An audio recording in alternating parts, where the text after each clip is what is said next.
Aujourd'hui dans le Bitcoin, 7 choses à savoir avant le 8 octobre. Mais qu'est-ce qu'il faut savoir avant le 8 octobre, CryptoSauce? Eh bien, on va checker ça dans cette vidéo. On va directement commencer par la petite bonne nouvelle comme d'habitude. Vous pouvez faire comme Cheeky Wood, gagner 25 $ très facilement en mettant votre commentaire et votre UID BitGet à la fin du commentaire. Avec un peu de chance, vous serez sélectionné non pas par la nature, mais par le tirage au sort. Et ça fait très plaisir, et c'est mon compte officiel qui vous répond, qui dit bravo, t'as gagné, blablabla. Et pour info, jamais je vous demanderai de mot de passe ou de qui ou je ne sais quoi. Si on vous demande des trucs privés, c'est du fake. Pour l'instant, la tendance est passée en baissière niveau EMA, puisqu'on a pété les mains à la baisse. Et pour l'instant, regardez bien, cet EMA fait office de résistance, puisque ça fait 3 jours qu'on se fait rejeter à la baisse par cet EMA 200, malheureusement. Également sur le RSI, j'ai redessiné ce support résistance, puisque c'est une zone de support résistance et pas simplement un trait. Ici, on peut voir que pas mal de supports dans cette zone, souvent des rebonds à la hausse. Et une fois qu'on a pété ça à la baisse, c'est très bearish. Et ce qu'on peut voir ici, c'est que ce niveau-là fait maintenant office de résistance en 3 jours lit. Ici, on peut confirmer que l'ex-support devient résistance. Pas mal de rebonds ici. Pétage à la baisse. Et maintenant, quand on teste, qu'est-ce qui se passe? Eh bien, signe de faiblesse. Le fameux titre de la vidéo, le 8 octobre, on va y venir. Mais avant tout, on va commencer par les maçons qui, pour l'instant, fait son effet. Rejet à la baisse. Un rejet supplémentaire à la baisse. On a également la divergence bearish qui fait son effet. Là ça monte, ici ça descend sur l'action price, bearish. Sur l'opening terrestre, on peut voir qu'il y a un désintérêt trading. Plus on avance ici, moins les gens trade. Donc plus ça se compresse, moins les gens trade. Et ce qu'on attend, c'est un breakout pour de la volatilité à nouveau. Make Bitcoin volatile again. Et ici on peut voir que la compression au plus tard, eh bien ça sera pour environ le 8 octobre.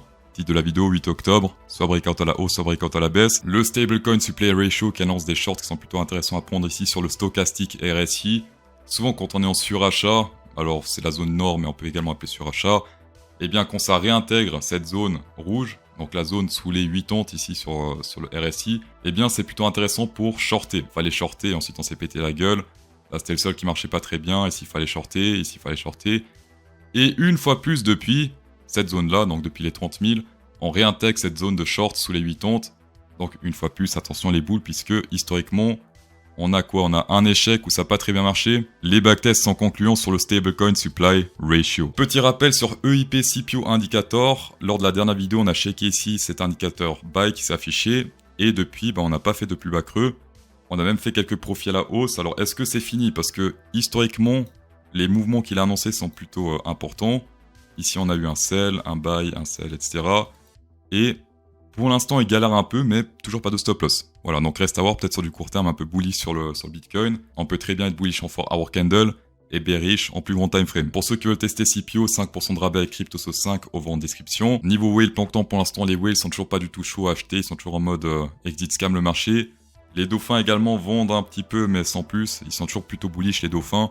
Mais à part les dauphins, donc les violets, tout le monde est absolument, totalement bearish. Pour info, ce qu'on a vu avant, c'est les hot spots. Donc quand tout le monde est bearish, ça veut pas dire que c'est bullish parce que simplement les gens vendent. Il n'y a pas de prix de liquidation et des trucs comme ça. Là, c'est vraiment, ils vendent du Bitcoin et ça crée pas de liquidité au nord. Niveau sélection naturelle, peut-être que CPO a réussi à prédire ici cette sélection à la hausse puisque jusqu'à environ 26 875 $, pas mal de sélection à la hausse. C'est pas mal vide à la baisse. Donc sur du court terme, pourquoi pas tester ici cette zone des 26 800, même un peu plus haut jusqu'à environ 26 900 même.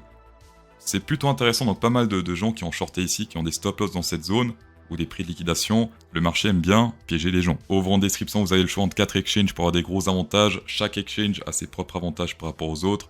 Tout dépend de votre profil de trader. Sur Bybit, par exemple, pour faire de l'option trading. Et vous avez entre 20 $ à 30 000 $ et 20% de rabais aux frais. Donc si vous inscrivez avec ce lien, jusqu'à 8 000 sur BitGet et le KYC n'est pas obligatoire pour ceux qui n'aiment pas faire le KYC. Vous pouvez le faire, mais c'est pas obligatoire. Jusqu'à 5 000 $, 10% de rabais sur les frais. Et vous pouvez trader les marchés traditionnels également sur BingX à partir de vos USDT, le SP500, Tesla, Microsoft, McDonald's même peut-être. Et sinon, ce mec-ci, vous avez plus de 2000 altcoins, c'est caverne d'Alibaba. On va passer au vent Ethereum. Ce qu'on peut voir ici, c'est cette zone de volume qui fait office de résistance désormais. On reteste, on se fait rejeter. Ah ouais, CPO également, il sélectionne les market makers sur ce graphe. Buy, sell, buy, sell. Ici, il a foiré, sauf que là, on est sur Bitstamp, parce que je recommande toujours prendre les marchés avec le plus de volume, comme par exemple Binance. Et qu'est-ce qu'on peut voir ici? Ici, on peut voir que ce signal foireux, c'est pas affiché, donc ça fait plaisir. Toujours sur Binance ou sur Binance Future, les signaux d'indicateurs. Et sinon, également sur le RSI, grosse résistance sur cette ligne rouge, donc dès qu'on teste, eh bien c'est un short, test shorté, test shorté, test shorté.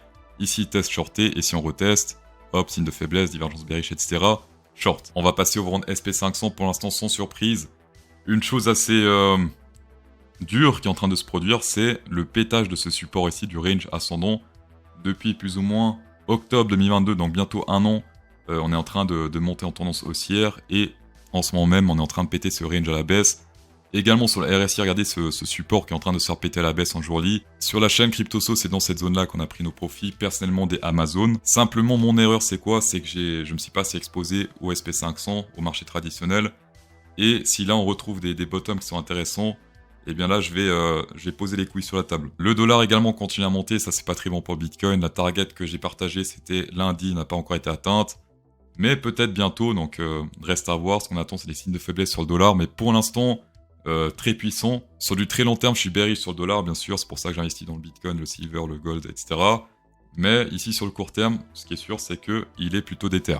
Dans tous les cas, Master, checker cette vidéo, c'est toujours un plaisir. Insérez un pouce bleu dans cette vidéo pour incrémenter encore plus le plaisir. Et bonne soirée.